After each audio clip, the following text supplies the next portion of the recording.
Nahuli ang isang sawa sa parking area na isang establishmento sa San Nicolas, Ilocos Norte. Dito naman sa Dagupan City, nasa buga ng paputok na improvised bombshell ang isang lalaki. Ang mainit na balita hatid ni Jeric Pasilyao ng GMA Regional TV. Sa mga sisidlan na ito raw inihulog ng lalaking 44 anyos ang mga sinisindihan niyang 5-star sa tapat ng inuupahan niyang bahay sa Dagupan City. Ayon sa mga saksi, improvised bombshell ang ginawa ng lalaki. Nang may hindi pumutok na 5-star, sinilip niya raw ito.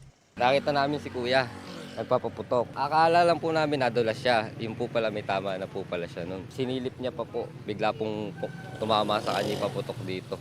Hindi naman po namin alam na naputokan na kaagad. Naisugod pa siya sa ospital pero nasawi siya kalaunan.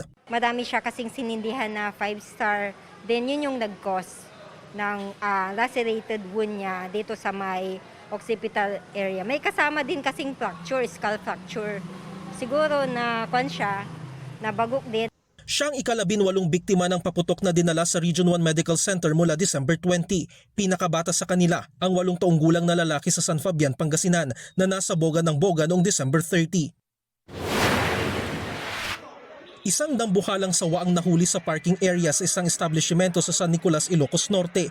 Nakapulupot pa yan sa isang motorsiklo roon. Ayon sa BFP, mahigit 3 metro ang haba ng sawa.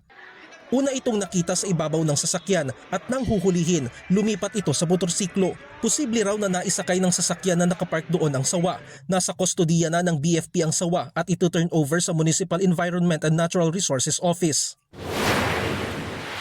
Patay matapos makuryente umano ang isang magsasakang 66 anyos habang nagpapatubig sa kanyang pananim sa Paway, Ilocos Norte. Ayon sa kapwa niya magsasaka, bigla na lang bumagsak ang biktima. Sa inisyal na investigasyon ng pulisya, nakitang may electric cable na konektado sa water pump malapit sa lugar na binagsakan ng magsasaka. Idiniklara ng doktor na patay na ang biktima at posibleng electrocution o pagkakakuryente ang ikinamatay niya.